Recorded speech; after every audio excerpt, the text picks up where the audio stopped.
कालू, कल तो बहुत मजा आने वाला है। मैं तो झूले में बैठूंगी। हाँ, तुम तो छोटी बच्ची हो ना जो झूले में बैठोगी। मेरी इतनी भी उम्र कब है।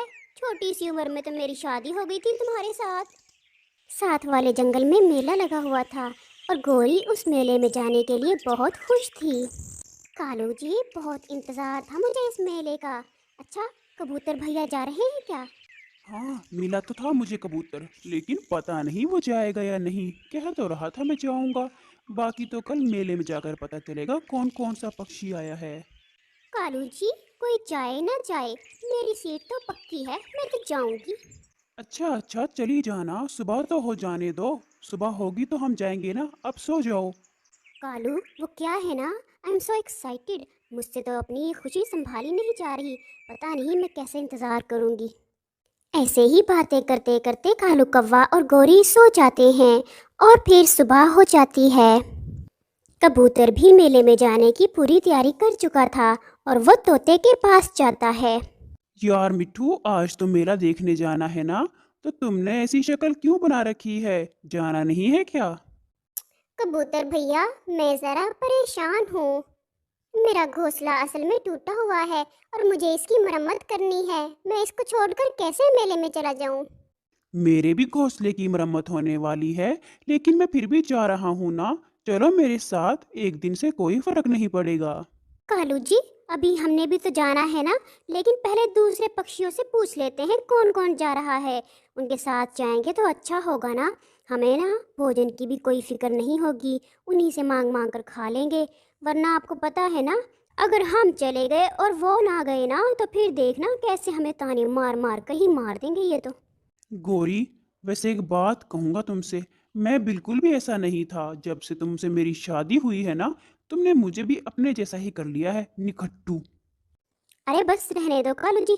जब हमारे रिश्ते की बात हुई थी तो मिट्ठू ने सब कुछ बताया था मेरी माँ को। मेरी माँ तो कर भी नहीं रही थी ये रिश्ता। वो तो मैं ही जिद पर आ गई थी बस, और तुमसे शादी करने की जिद पकड़ ली। अच्छा अच्छा गोरी, अब चलो। और फिर कालू और गोरी तोते के पास जाते हैं। अरे कबूतर भैया, आप भी यहीं पर हो? अच्छा हुआ आप दोनों इकट्ठे ही मिल गए। हमने सोचा था पहले तोते के पास जाएंगे और तोते भैया के बाद हम कबूतर के पास जाएंगे, लेकिन आप दोनों तो इकट्ठे ही हो। तुम सब ने तैयारी तो कर ली है ना मेले में जाने की? आज हम सब इकट्ठे मेले में जाएंगे। कोरी बहन, मैंने तो जाना था और मैं इसीलिए आया था मिट्टू के पास, लेकिन मिट्टू तो थोड़ा परेशान है। अरे क्या हुआ मेरे सुंदर से तोते भाई को? मिट्ठू, क्या हुआ, क्यों परेशान हो? गोरी बहन, मेरा घोंसला टूटा हुआ है, मुझे इसकी मरम्मत करनी थी। समझ नहीं आ रही इसकी मरम्मत करूं या मेले में जाऊं। अरे तोते भैया, इतनी सी बात। हमारा घोंसला तो आपके घोंसले से भी ज्यादा खराब हुआ पड़ा है, लेकिन हम भी नहीं सही कर रहे। पहले मेला तो देखाएं, फिर घोंसला भी ठीक कर लेंगे। कौन सा तूफान आ रहा है? अच्छा ठीक है, लेकिन रानो कहाँ है? रानो की तरफ कोई गया पूछने या नहीं? राना को तो रहने ही दो बस। वो तो फिर नए नए भाषण देना शुरू कर देती है। न खुद जाएगी, न दूसरों को जाने देगी। लेकिन हमें पूछना चाहिए रानो चिड़िया को, हम उसको छोड़कर कैसे जा सकते हैं? ऐसे अच्छा नहीं लगेगा। हाँ हाँ बिल्कुल, हमें ज़रूर पूछना चाहिए। मैं तो कहता हूँ पहले हम सब रानो की तरफ ही चलते हैं। और फिर वो सब रानो के पास चले जाते हैं। बहुत जल्द वो रानो के पास पहुंच जाते हैं। रानो, किस काम में लगी हुई हो? कभी इंजॉय भी कर लिया करो। हर वक्त बस काम ही करती रहती हो। गोरी बहन, ऐसी बात नहीं है कि मैं इंजॉय नहीं करती। मैं करती हूँ, लेकिन काम के वक्त काम और इंजॉय करने के वक्त इंजॉय करना।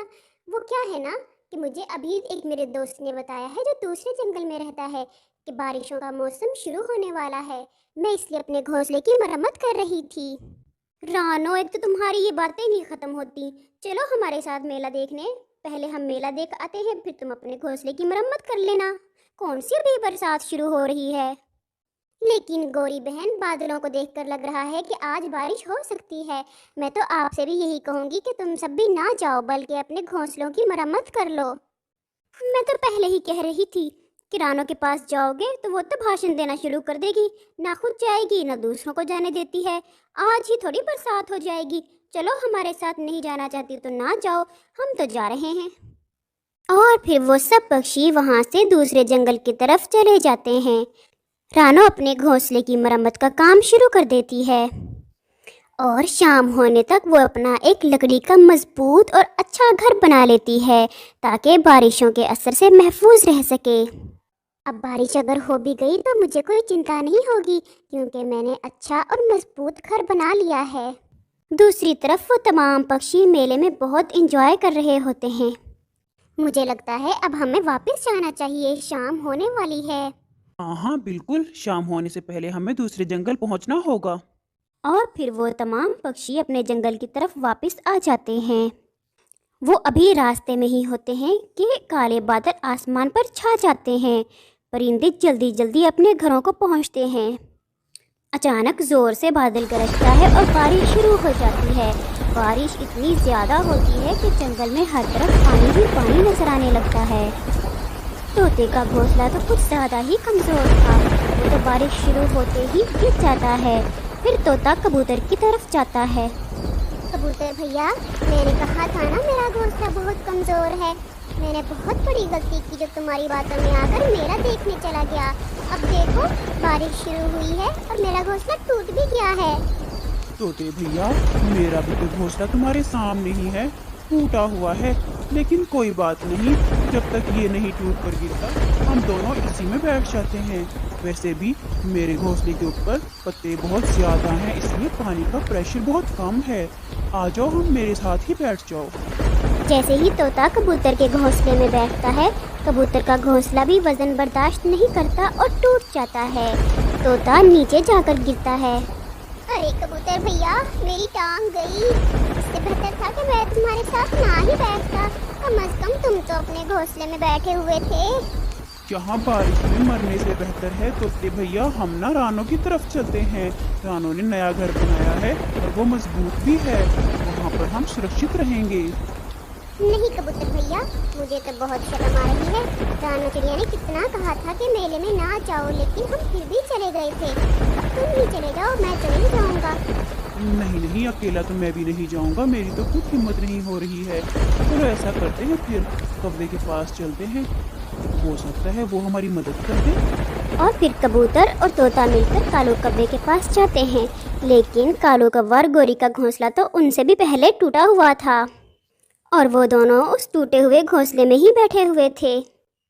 हम तो आए थे कि तुम्हारे घोंसले में रात गुजार लेंगे, लेकिन तुम तो खुद बिना घोंसले के बैठे हुए हो। मैं इसीलिए नहीं जा रहा था, लेकिन तुम जबरदस्ती लेकर गए मुझे। अब देखो, ना रहने के लिए घर है और ना खाने के लिए दाना है। अरे, हम क्या तुम्हें गोद में उठाकर लेकर गए थे? जबरदस्ती कैसे लेके जा सकते हैं? अपनी मर्जी से गए थे तुम, अपने इन बड़े बड़े पंखों से उड़कर। अरे तोते भैया, गोरी बहन, अब लड़ाई करके क्या फायदा।